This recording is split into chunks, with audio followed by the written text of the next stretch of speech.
नमस्कार साथियों, स्वागत है आप सभी का आज के अपने इस एपिसोड में। आज की जो अपनी क्लास है वो खासकर इस मुद्दे पर है कि आईएएस और पीसीएस की अगर आप मेंस की तैयारी कर रहे हैं तो उसे हम कितने बेहतर तरीके से करें कि आने वाला जो मेंस का एग्जाम है उसको हम क्रैक कर सकें। तो आज के जितने भी लगभग जो हमारी तरफ से एक्सपेक्टेड क्वेश्चन है या संभावित क्वेश्चन बनने वाले हैं इसके बारे में बात करेंगे। लेकिन हमारा जो मेन फोकस रहेगा वो राइटिंग स्किल्स को लेकर रहेगा। बाकी यहाँ पर कौन सी पुस्तकें पढ़नी है, किस प्रकार से चीज़ों को हैंडल करना है, कौन सी किताबें पढ़ें, इन सब चीज़ों के बारे में हमारा नहीं है। हमारे पास जो मेन फोकस होगा आज के अपने इस एपिसोड में वो इस पर करने वाले हैं कि हम अपनी राइटिंग स्किल्स को कैसे इम्प्रूव करेंगे, क्या-क्या चीज़ें हमें ध्यान देने योग्य बातें हैं और हमारे इस लहजे से क्या चीज़ इम्पोर्टेंट बनता है। तो देखिए मैं आपके पास में लगभग 3 प्रकार के जो क्वेश्चन होगा वो लेके आया हूँ, जिसमें आपके पास में अगर पहला क्वेश्चन अगर हम होपफुली देखेंगे आपके पास, तो यहाँ से एक आइडिया मिल जाएगा कि फर्स्ट क्वेश्चन में अगर हम देखेंगे तो क्या कह रहा है कि आईएएस पीसीएस मेंस में राइटिंग का कितना महत्व है। यानी कि अगर हम देखेंगे जो हमारी लिखने की जो कला है, यानी कि जो लिखावट की जो कला है, वो कितना महत्व करता है खासकर मेंस के एग्जाम में। दूसरा क्वेश्चन रहेगा कि राइटिंग की स्पीड लगभग हमारे पास में कितनी होनी चाहिए, हम कितने स्पीड के साथ में कॉपी लिखने का प्रयास करें जिससे हम मेंस के एग्जाम को क्वालिफाई कर सकें। तीसरा हमारे पास में क्वेश्चन है कि कॉपी को हम कितना आकर्षक कैसे बनाएं, मतलब उसको अट्रैक्टिव बनाने के हमारे पास में तरीके क्या हो सकते हैं। तो आज के लगभग हम तीन इन्हीं मुद्दों पर क्या करने वाले हैं, फिलहाल के लिए चर्चा करने वाले हैं। देखो, सबसे पहले बात कर लेते हैं कि नंबर एक टॉपिक था कि लिखावट पर क्या होगा, किस प्रकार से हमारी नजर होनी चाहिए। तो मैं आप सभी को बताना चाहूंगा कि लिखावट जितना बेहतर होगा, मार्क उतने ही बेहतर होगा। ठीक है, अगर हम बात करें कुछ मैंने यहाँ पे आप देख पाएंगे तो यहाँ पे मैंने कुछ राइटिंग के क्या दिए गए हैं, एक टॉपिक दिया गया है, मतलब उनका एक रूपरेखा दिया गया है कि अगर हम जब भी कॉपी को लिखते हैं तो किस प्रकार से हमें लिखना है। ठीक है ना। तो सबसे पहला एक बात ध्यान रखना कि जिसकी राइटिंग जितनी बेहतर होगी उसमें लिखने की शैली जितनी बेहतर होगी उतने ही मार्क उससे क्या होंगे, ज्यादा होंगे। मैं आप सभी को बताना चाहूंगा कि एक मार्क का भी कितना इम्पोर्टेंट होगा, खासकर नीचे आने वाले रैंक के लिए ये बहुत ज्यादा क्या करता है, मायने करता है। तो जो भी यूपीएससी या फिर स्टेट पीसीएस की तैयारी कर रहे हैं उनकी राइटिंग अभी फिलहाल के लिए उतनी बेहतर नहीं है, तो अपनी राइटिंग की स्किल्स के ऊपर जो होगा वो ध्यान देना फिलहाल के लिए शुरू कर देंगे। इसमें क्या क्या चीजें हैं मैं आप सभी को जरूर बताऊंगा कि कैसे आपको अपनी इस चीजों को इम्प्रूवमेंट करना है। तो एक-एक करके आप लोग समझिएगा। यहाँ पे मैंने कुछ पॉइंट्स जो होगा वो आपके पास यहाँ पे नोट डाउन किए हैं, वो कैसे होगा मैं आगे आने वाले पॉइंट्स में आपको समझाऊंगा। सेकंड आपके पास जो पार्ट था वो मैंने बताया था कि राइटिंग स्पीड पर विशेष ध्यान देना होगा, ठीक है ना, जिससे आपके पास में जो निर्धारित समय दिया गया है उस निर्धारित समय के अंदर आप अपने सारे प्रश्नों को क्या कर सकें, लिख सकें। लगभग 3 घंटे का जो समय होगा आपके पास प्रत्येक पेपर के लिए मिलता है और उस 3 घंटे के भीतर, ठीक है ना, लगभग आपके पास में 20 से 25 क्वेश्चन जो होगा वो अटेम्प्ट करने के लिए आते हैं। उन सभी के अलग-अलग साइजेज होते हैं, कोई वर्ड होगा आपके पास में 200 से 250 वर्ड का होगा, कोई अन्य होगा, तो ऐसे कई प्रकार के जो क्वेश्चन होगा वो आपके पास देखने को मिलते हैं। मैं आप सभी को बताना चाहूंगा कि जो राइटिंग स्पीड होनी चाहिए वो लगभग 25 से 30 वर्ड पर मिनट होनी चाहिए, ठीक है ना। अगर 25 से 30 के बीच में अगर हम मेंटेन कर ले रहे हैं तो मैं श्योरली के साथ कह सकता हूँ कि आप मेंस के एग्जाम को क्या कर पाएंगे, कवर कर पाएंगे। बिकॉज अगर इससे कम की स्पीड है तो आपकी जो पूरे प्रश्नोत्तरी है उसको आप कवर नहीं कर पाएंगे, और अगर प्रश्न छूट रहा है तो मान के चलिए ये कि आपके पास में मेंस जो होगा वो क्वालिफाई फिलहाल के लिए नहीं होने वाला। तो यहाँ पर स्पीड का बहुत ज्यादा क्या है, महत्व है, और स्पीड को क्या करना पड़ेगा, आप सभी को मेंटेन करके रखना है। किसको, स्पीड को आपको मेंटेन कर रखने हैं। अगर राइटिंग स्पीड की अगर हम बात करेंगे तो लगभग 8 मिनट के अंदर 200 से 250 वर्ड के बीच में आपके पास क्या होनी चाहिए, लिखने की स्पीड होनी चाहिए। क्योंकि लगभग 8 मिनट में होगा वो, लगभग एक क्वेश्चन को मैं एक क्या करता हूँ, मानता हूँ कि 1 मिनट के अंदर आप लगभग 8 मिनट के अंदर आप एक क्वेश्चन को क्या कर लेंगे, पर्याप्त कवर कर लेंगे। तो जिसकी अगर अभी भी नहीं है तो उसको लिए करना क्या है, लगभग 8 से 10 पेज जो होगा वो पर डे का लिखने का प्रयास करें। खासकर यूपीएससी वालों को मैं आपको बताना चाहूंगा कि जितने लोग भी हैं वो एक दिन में कम से कम 3 पेपर लिखने का अभ्यास करें, जिससे आपके पास में, क्योंकि आपके पास में स्वाभाविक तौर में कि एक दिन में 2 पेपर होने वाले हैं, दो पेपर को लिखने की अगर आप प्रैक्टिस नहीं होगी तो आपके पास जो इफिशियंसी हो जाएगी, उसकी स्पीड होगा, जो एक्यूरेसी हो जाएगी वो क्या हो जाएगी, घट जाएगी। तो अगर संभव हो सके तो एक दिन में कम से कम 3 पेपर लिखने का प्रयास करें, उससे आपकी स्पीड क्या होगी, बनी रहेगी, और ये काफी ज्यादा क्या होगा, बेनिफिशियल होगा आपके आने वाले मेंस एग्जाम्स के लिए। थर्ड अपन पॉइंट पे हमने क्या किया था कि राइटिंग को अपने स्किल्स को आकर्षक कैसे बनाना है, अट्रैक्टिव कैसे बनाना है। तो अगर देख पाओगे हमने फर्स्ट वाले जो कॉपी थी हमने वहां पे आपको दिखाया भी था, हमें कुछ चीजों को आपको बहुत ध्यान पूर्वक देखना होगा। सबसे पहला तो ये क्या करना है कि शब्दों को हमें लिखने का प्रयास करना है, वो भी पूरा सीधे तरीके से।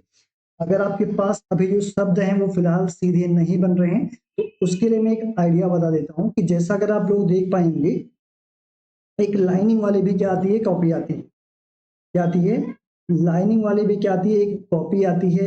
मैं थोड़ा सा यहाँ पे एक पेज जो होगा वो ऐड करने की कोशिश करूंगा।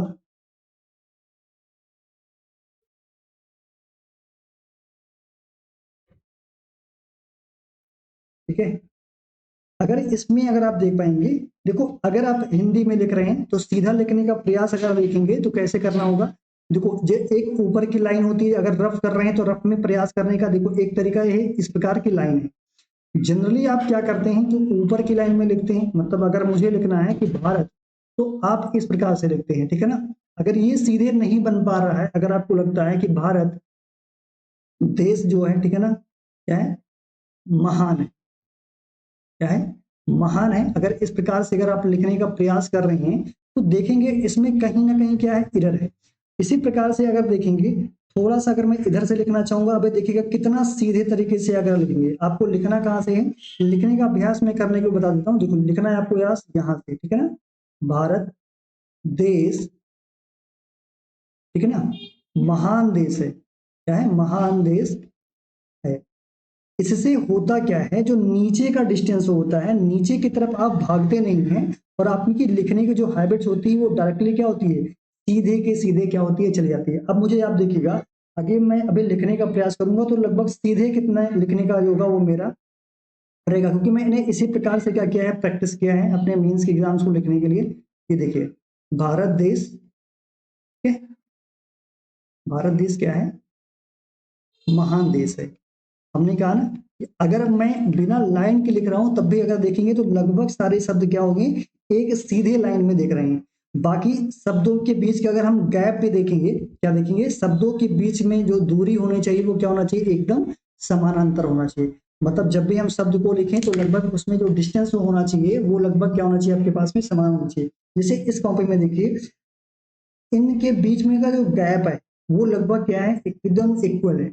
इसी प्रकार से अगर इंग्लिश मीडियम वालों को भी देखेंगे तो इनके पास भी क्या है, बेहतर स्किल्स के साथ में लिखने की जो कला है वो आपके पास इन दोनों कॉपियों में देखने को मिल रही होगी। फिलहाल के लिए मैं कुछ और चीजों को पॉइंट आउट करना चाहता हूँ, जिसमें एक चीज ये है कि महत्वपूर्ण जो भी बिंदु हो आपके पास में, जो भी टॉपिक हो जहां आपको लगता है, लेकिन एक बात का ध्यान रखना, बोल्ड कर देना है, या तो आप किसी हाईलाइटेड पेन से लिखें या फिर और उसे अंडरलाइन भी करते रहे, ठीक है ना। तो ये होता है थोड़ा जो भी चीजें होती हैं, लेकिन ये पॉइंट आपके पास में क्या होना चाहिए, 100% क्या होना चाहिए, सही होना चाहिए।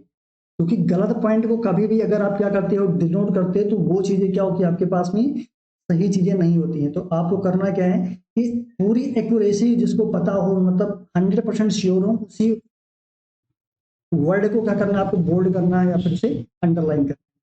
तीसरी बात यह है कि मैप, चार्ट, टेबल चार्ट आदि या फिर ग्राफ को जो होगा वो बनाना आपके पास अगर नहीं आता है तो उसे भी बनाना सीख लीजिए। खासकर इंडिया का मैप, वर्ल्ड का मैप, ठीक है ना। और अगर आप स्टेट पीसीएस की तैयारी कर रहे हैं तो स्टेट का मैप जो होगा वो बनाना आपके पास में आना चाहिए। इसमें बहुत सारी चीजें हो गई, जैसे नदियां हैं, झीलें हैं, ठीक है, से संबंधित अगर क्वेश्चन पूछे जाते हैं तो वहां आपको ये आपके पास आना चाहिए। और जो सबसे एक इम्पॉर्टेंट पॉइंट है, ओवर राइटिंग से आपको क्या करना पड़ेगा, बचना पड़ेगा। अगर ओवर राइटिंग से नहीं बचते हैं तो आपके पास मेंस के अंदर भी निगेटिव क्या होगा, निगेटिव मार्क जो होगा वो देखने का मौका मिलेगा। तो ओके सर, मेंस के अंदर नेगेटिव मार्क्स कैसे होता है, मैंने तो ये अभी तक सुना नहीं है। मैं आपको एक यूपीएससी के अंदर इसका एक डेमो भी दिखाना चाहूंगा कि इसके अंदर नेगेटिव मार्किंग भी होती है। आप देख पा रहे हैं ये है सिविल सर्विस एग्जामिनेशन 2018 का एक क्या है रिजल्ट है। अगर यहाँ पर देखेंगे तो रोल नंबर मेंशन किया गया और नाम भी यहाँ पे क्या किया गया मेंशन किया। इस स्कोर में देखेंगे तो आपके पास में यहाँ पे पेनाल्टी मार्क के तौर पर 5 नंबर क्या किए गए हैं, डिडक्ट किए गए हैं। उसका रीजन क्या है? रीजन यहाँ पे आपके पास दिया गया कि mark detected for the violation of the commission instruction, ठीक है ना। मतलब कमीशन के अंदर जो इंस्ट्रक्शन दिया गया था उसको आपने क्या किया है, फॉलो नहीं किया है। तो यहाँ पर मेंस के अंदर क्या क्या है, पेनाल्टी के तौर पर ये चार्जेस जो होगा वो लगाए गए हैं। तो ऐसी चीजों से आपके पास में क्या करना पड़ेगा, बचना पड़ेगा, चाहे वो किसी भी पेपर में अगर आप क्या कर रहे हैं, राइटिंग कर रहे हैं। मैंने पेनल्टी वाली मार्क को आपके पास में क्या होगा, विद प्रूफ के साथ में यहाँ पे मेंशन कर दिया गया है। तो आप इस चीजों को क्या कर सकते हैं, यहाँ पे बचने की जरूरत है। बाकी चीजें कौन सी बुक पढ़नी है, ठीक है, कैसे आपको मेंटेन करना है, ये सारी चीजें वो आपको अगर जरूरत है कि कौन सी बुक है, किस स्टेट पीसीएस की आप तैयारी कर रहे हैं या फिर यूपीएससी की तैयारी कर रहे हैं, तो कमेंट बॉक्स के अंदर आप लोग क्या करिएगा, टाइप कर दीजिएगा योर नीड्स, आपके क्वेश्चन का मुझे क्या रहेगा, जवाब रहेगा। बाकी अगर आपको लगता है यहाँ पे कुछ चीजें छूट रही हैं तो उसको आप जरूर से कमेंट कीजिएगा। मैं नेक्स्ट आने वाले वीडियो में इस चीज को जरूर से जरूर कवर करने की कोशिश करूंगा। फिलहाल के लिए आज के अपने स्टेशन में इतना ही, हम मिलेंगे अपने नेक्स्ट क्लास में। तब तक के लिए आप सभी का धन्यवाद, आप सभी को उतना प्यार देने के लिए। और जल्दी से इस वीडियो को कमेंट करना, लाइक करना, शेयर करना और चैनल पर अगर नए हैं तो सब्सक्राइब करना मत भूलिएगा। Thank you so much, have a nice day.